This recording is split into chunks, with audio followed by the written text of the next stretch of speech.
The fallout from Hunter Biden, again, Ryan and Sagar covered this yesterday, but he is going to plead guilty to 2 tax misdemeanors. He struck a deal with federal prosecutors where they are resolving that felony firearm charge, and that was all announced by the DOJ yesterday. They're going to recommend a sentence, just a probation for those tax charges. That was in 2017 and 2018. He owed like some $100,000 in federal taxes in 2017. Or at least 100. And then, at least 100,000 in 2018 as well. So this is, you have right off the bat, Tucker Carlson, he's got his new show on Twitter, comes out swinging with an episode, and we have some sound from that here. This morning, Hunter Biden pleaded guilty to pretty much nothing. Biden pled to 2 misdemeanor tax evasion charges, then entered a diversion on a federal gun charge. That's it. As far as Merrick Garland's Justice Department is concerned, Hunter Biden is done. There was no pre-dawn raid carried live simultaneously on CNN. There was no perp walk, no handcuffs, no press conference. Above all, there was no felony. Hunter Biden, who broke federal gun laws, can still carry a gun. It's like it all never happened. In fact, the Justice Department just baptized Hunter Biden. A lifetime of sins washed away in an instant. It was a secular miracle. Most miraculous of all, Hunter Biden somehow escaped a FARA charge. FARA is the Foreign Agent Registration Act, and it is exactly what its name suggests. Under federal law, if you are acting as an agent of a foreign nation in Washington, you are required to register with our government to let everybody know. So Paul Manafort was locked up on a FARA charge not too long ago on the other side of the aisle. I think Tony Podesta was hit with one but didn't get any time. And I want to say Gates did as well. Yeah, and I think somebody else, he mentioned somebody else from the Trump campaign who wound up getting hit with one as well. Right. Oh, Elliot Broidy, who was a kind of Trump fundraiser. Entirely fair charge in all of those cases. Some of these folks are right, and it raises the question then, well, what was Hunter Biden doing other than kind of lobbying? The only possible defense I could imagine consulting for him would be that he was such a bad lobbyist that he actually never did any lobbying, and that prosecutors looked for any contact that he made between himself and anybody in the government to actually do the things that he told his clients he was going to do, and maybe couldn't find it. Because you do see a lot of emails where he's sending notes to his colleagues saying, hey, get this meeting for this guy, get this meeting for that guy. It would be funny if the reason they didn't charge him was because he just shirked his job. We know that he was on a years-long bender at this time, that he was supposed to be doing foreign agent work. But literally, he was doing work for foreign governments, and not just foreign governments, but like Burisma is not a foreign government, but it's linked to the government, and you still have to register as a foreign agent. If you're just serving on the board and giving them advice on how to build a pipeline in Ukraine, then you don't actually have to register. But that's not what he's doing. He's not like an expert when it comes to natural gas. His whole thing is influence. Maybe it's just, look, we got his name. He doesn't have to do anything. I mean, that's an interesting point because he obviously was incompetent, but at the same time, there are photos of his clients on the golf course with his dad. Right, they got there. They clearly got there somehow, and they paid him and got there. Yeah. Yeah, and we have evidence of him email-wise setting up meetings. The Cafe Milano meeting, for instance, which is a super swanky restaurant in Georgetown. There you go. That his dad was at the same place with his client. So I just have a really hard time believing they didn't find any reason to charge him with a FARA violation. They claim, by the way, that the investigation is ongoing. So we'll see if anything else comes of that. I also think Tucker raises an interesting point of tension with the left's, I guess, stance on gun controls and gun control laws and drug violations, and where it puts Hunter Biden right now. For instance, Joe Biden himself has lobbied for people to have more more of a stringent approach to if you are charged with a drug and a firearm violation. That's actually a huge swath of of problems in the country. A huge swath of crime is that combination of violating both a weapons law and drug law at the same time. It's a combination that Democrats and a lot of Republicans as well would say should be a very big problem for someone who's being charged in court, and he's basically getting a slap on the wrist there. And if we can actually put up A4 on this, you heard from Kodak Black's lawyer, and you heard from a lot of different people. Wesley's, people. We mentioned Wesley Snipes on the show yesterday, who went to jail for not paying taxes. But here's Kodak Black's lawyer saying, "Look, you commit this crime, you're looking at several years in jail, in federal prison. Like it is extremely unusual." Now, I think that on the left, at least. Now, maybe among the kind of Democratic Party, there's a lot of resistance to seeing Hunter go to jail. But I think on the left, if you locked Hunter Biden up for a gun charge or for foreign agent, not registering as a foreign agent, like, okay, good. You got him? Try him. Lock him up. The real left. This is not our boy. Not the establishment Democrat. Yes, of course.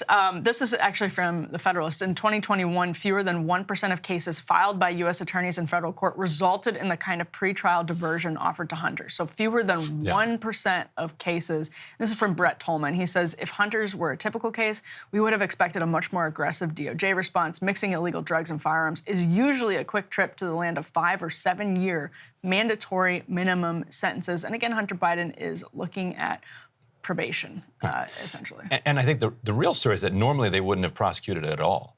They're only going after they're only going after Kodak because he's like a famous rapper. Right. And if Biden hadn't run for president in 2020, they probably never look at this even at all. And so then when they finally had to look at it, they're so reluctant to bring charges that they get this thing, like you said, less than 1%.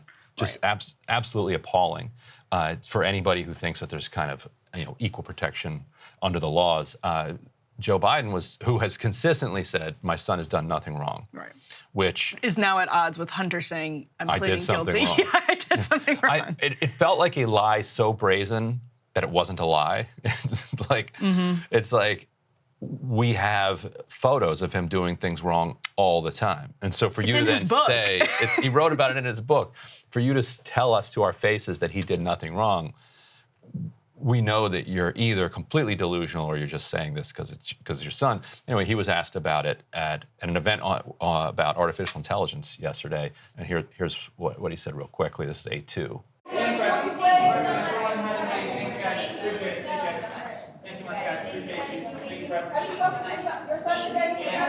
I'm very proud of my son.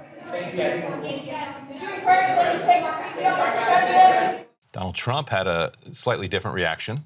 Yes, he did. If we can put up A3, here's Trump's Truth Social, mostly all caps. The Hunter-Joe Biden settlement is a massive cover-up and full-scale election interference scam, in quotes, the likes of which has never been seen in our country before. A, quote, traffic ticket, and Joe is all cleaned up and ready to go into the 2024 presidential election. And this as crooked DOJ, state and city prosecutors, Marxists and communists all hit me from all sides. And angels with bull? Angels with bull. Okay, he means angles with bullshit, but he said angels with bull. Oh, all sides and angles with bull. Yeah. Bleep, I see. Make America great. America great again. I would listen to like ASMR Ryan Grimm reading Trump social media posts. I just accepted Truth Social's cookies. I wonder what weird virus I'm going to wind up on my Good luck with my laptop here. I mean, this is bonkers stuff, but he's not wrong that this is not the kind of proportionate response that the Department of Justice is normally going to give to a defendant. But like Trump also wants 2 tiers of justice for, I'm sure, Jared Kushner and I'm sure himself in different cases and people associated with him in different cases. And by the way, there are 2 tiers of justice in the sense that we've talked about this last week. There are charges in violations of the Espionage Act that Donald Trump is being hit with that you could technically also probably hit Joe Biden with. Whether the case would have been brought without the obstruction is another question. So in that sense, yes, sometimes there are 2 tiers of justice. The entire Russia collusion narrative was spun up. The FISA warrant, the lack of punishment for people.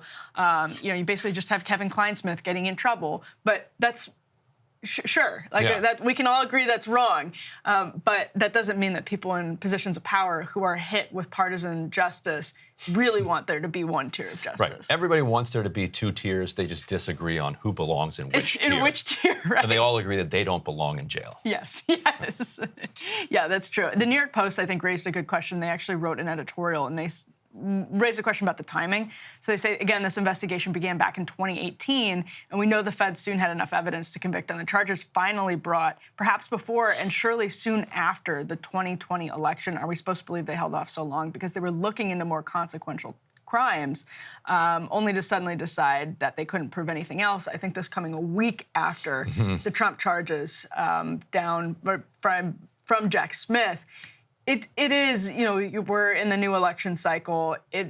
Eerily, Jonathan Turley predicted last August, so August of 2022, that the Hunter Biden charges would end in, quote, controlled demolition. That's exactly what this feels like. And what's so frustrating is their added statement that the investigation remains ongoing, because I don't really believe that it's ongoing. If it were ongoing, great. Continue to prosecute, because there's a lot of stuff, like you said, the Cafe Milano meeting. Check that one out. Yeah. Did he arrange for that? If he did, if you can prove it, Foreign Agent Registration Act violation. But by saying that the investigation is still ongoing, what it allows them to do is not comment on that 1023 that Comer and Grassley are all fired up about, and anything else that involves the case. Well, we can't comment because ongoing investigation. What can I do? Yeah, and on that note, that's another interesting point, because it's this entire question about Joe Biden, 2024 election, Hunter Biden, the controlled demolition question, all of this is not improving anybody's faith in our institutions, in our law enforcement, in the FBI. And so now you have the very obvious controlled demolition of Hunter Biden, and the real question over and over again, and Republicans that are sort of thirsty for, this bloodlust for the Biden family. They're not even great at doing this themselves. This is about Joe Biden at the end of the day. And right now, all we're talking about is Hunter Biden. And that's fine, because there's good reason to talk about Hunter Biden. But the Cafe Milano meeting, all of these different things, the 10 for the big guy, that's about the sitting president of the United States. And all of that is first and foremost, and should be first and foremost on our mind. But Hunter is such an easy sideshow, because we have the pictures from the laptop. And it's much easier for the media to talk about Hunter Biden and for Joe Biden to say he's proud of his son. And that's fine. He's a father, than actually focusing on what the sitting president of the United States might have been doing. It's a sideshow, I think. The silver lining from all this, though, is that all of the existential angst of an anxiety of going through this process is going to help Hunter produce some of the greatest artwork that he's made in his career. Maybe. So let's hope. Yeah. And then it can and those prints will be available for sale for the low price of $75,000 each. We should get one for the set. We're going to do a fundraiser from the audience. We're going to try to raise $75,000 so that we can get at least one Hunter print.